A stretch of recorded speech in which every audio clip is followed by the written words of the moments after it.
Hello students, my name is Rohit Kushwaha. तो जैसा कि आप लोग को याद होगा कि हम लोग मोल कॉन्सेप्ट पे क्वेश्चन डिस्कस कर रहे थे और आप लोगों अब यहाँ पे हम लोग सिर्फ क्वेश्चन डिस्कस करेंगे। तो आप लोगों को थ्योरी में अगर कोई डाउट है तो प्लेलिस्ट में जाइए, आप थ्योरी देख लीजिएगा। तो चलो हम लोग क्वेश्चन सॉल्व करते हैं। एक अच्छा सा क्वेश्चन है, पी एंड क्यू दो एलिमेंट्स हैं, वो कंबाइंड करके P2Q3 और PQ2 बना रहा है। क्लियर है? If 0.5 mole P2Q3 and PQ2 दोनों के 0.5 मोल लिए गए और बोल रहा है इसके 0.5 मोल का मास कितना है, 15.9 ग्राम है, और इसके 0.5 मोल का मास कितना है, 9.3 ग्राम है। तो बोल रहा है P और Q का एटॉमिक मास क्या होगा। ठीक है, चलो हम लोग कैलकुलेट करते हैं। तो देखो यहाँ पे गिवन है P2Q3 गिवन है। क्लियर है? अगर मैं बात करूं, मैं इसका मोलर मास की बात करूं, तो मैंने सपोज कर लिया कि मैंने यहां पे मान लिया कि molar mass of P equal to कितना है, P ग्राम है। क्लियर है? And molar mass of Q equal to Q gram है। आधी बात समझ में? तो मैंने मान लिया कि P का मोलर मास P ग्राम है और Q का मोलर मास Q ग्राम है। तो मैं अगर पूछूं इसके 1 मोल का मास कितना होगा, तो इसके 1 मोल का मास कितना होगा, इसके 1 मोल का मास होगा 2P प्लस, क्योंकि यहां पे 2P और 3Q है, 2P प्लस 3Q ग्राम। आधी बात समझ में आपको? तो इसके अगर P का मोलर मास P ग्राम है, Q के मोलर मास Q ग्राम है, तो इसका मोलर मास यानी 1 मोल का मास होगा 2P प्लस 3Q ग्राम। ठीक है? तो अगर इसके 1 मोल का मास इतना होगा, तो अगर मैं पूछूं इसके 0.5 मोल का मास कितना होगा, अगर 1 मोल का मास इतना है तो 0.5 मोल का मास कितना होगा, 0.5 से आप यहाँ मल्टीप्लाई कर दो, कितना आएगा 2P प्लस 3Q ग्राम, इतने ग्राम होगा। क्लियर है? ठीक इसी प्रकार से आप देखो PQ2 लिखा हुआ है, मैंने पूछा PQ2 के 1 मोल का मास कितना होगा, चलो वो भी देखते हैं। इसके 1 मोल का मास, अब PQ2 लिखा हुआ है, ठीक है, PQ2 चलो मैंने पहले लिख दिया। P का मोलर मास P ग्राम है, Q का मोलर मास Q ग्राम है, तो इसके 1 मोल का मास कितना होगा, तो 1P है, इसका मतलब P प्लस इसमें 2Q है, मतलब 2Q ग्राम हो गया। आई बात समझ में? इसके 1 मोल का मास इतना है, उसने क्या बोला है कि आपको 0.5 मोल लेने हैं, तो 1 मोल का मास इतना है, तो इसके 0.5 मोल का मास कितना होगा, चलो वो भी कैलकुलेट करते हैं। 0.5 मोल का मास होगा, 1 मोल का मास इतना है, तो 0.5 मोल का मास होगा, 0.5 से मल्टीप्लाई कर दो आप। क्लियर है? तो इतने ग्राम आ गया। ठीक है? तो उसने 0.5 मोल लेने के लिए कहा था, मैंने दोनों ही जगह 0.5 मोल ले लिया। क्लियर है?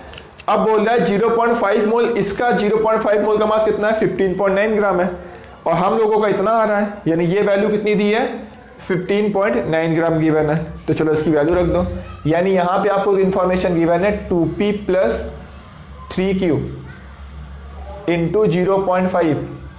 क्लियर है? इसकी वैल्यू आपको कितनी गिवन है, 15.9 ग्राम। तो ये आपको क्या होगा, फर्स्ट इक्वेशन आ गई। क्लियर है?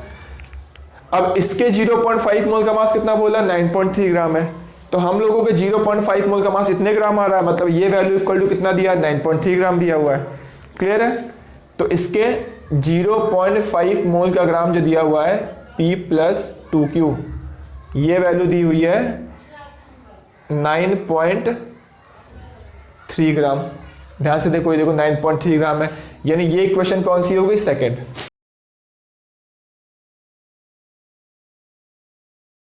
देखो आपको 2 इक्वेशन बन गई है, एक इक्वेशन ये बन गई है, एक इक्वेशन ये बन गई है। जितनी भी इंफॉर्मेशन दी है उसी से मैंने दोनों इक्वेशन बनाई है। अब ये 2 इक्वेशन को आप सॉल्व कर लेना।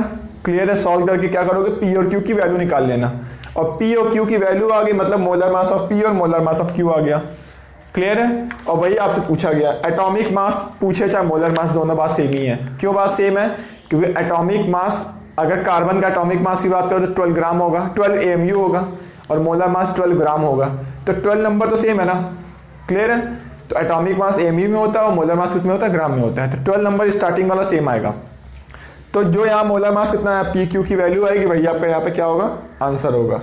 आधी बात समझ में? तो सॉल्व कर लो, P की वैल्यू आएगी 26 एंड Q की वैल्यू आएगी 18। अगर अभी भी आपको कोई डाउट है तो आप कमेंट करके पूछ सकते हैं, नोट कर लीजिए आप।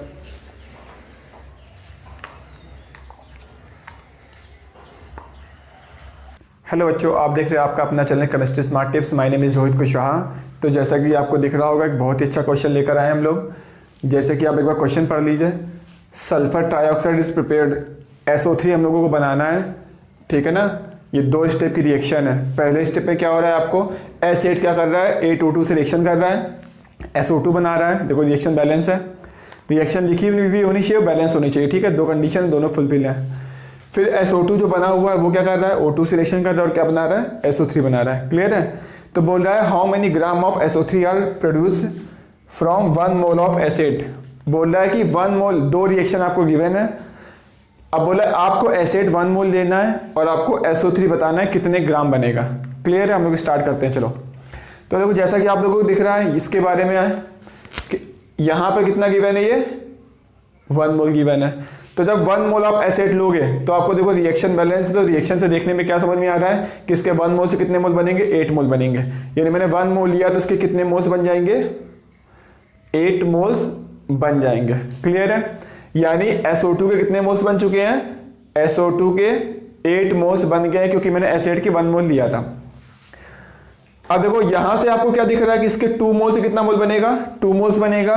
तो अगर आप यहां पर 8 मोल्स गिवन है तो यहां पर इसके कितने मोल्स बनने वाले हैं, इसके भी 8 मोल्स बनेंगे। जितने मोल्स SO2 के होंगे उतने मोल्स इसके बनेंगे, SO3 के बनेंगे। क्लियर है। अब SO3 के मोल्स आ गए, यानी 1 मोल अगर हम एसिड लेंगे तो SO3 के मोल्स कितने बनेंगे, 8 मोल्स बनेंगे। अब उसने यहाँ पे मोल्स नहीं पूछा गया, क्या पूछा गया है, how many gram of SO3, यानी SO3 का मास पूछा गया है। अब मुझे यहाँ मोल्स पता है, मोल्स से पता है तो मास किससे निकालेंगे, मोल्स इंटू मोलर मास। और इसका मोलर मास कितना होगा, 48 प्लस 32, 48 प्लस 32 कितना होगा, 80। ठीक है। यानी कितना आएगा, 640 ग्राम। क्लियर। और 640 ग्राम में क्या दिया हुआ है, यहाँ पे आंसर दिया हुआ है। ऐसे देखो यहाँ पे 2-2 स्टेप में अगर कोई भी रिएक्शन दिए तो उसको ऐसे ही क्वेश्चन सारे सॉल्व करते हैं हम लोग। क्लियर है। नोट कर लीजिए आप।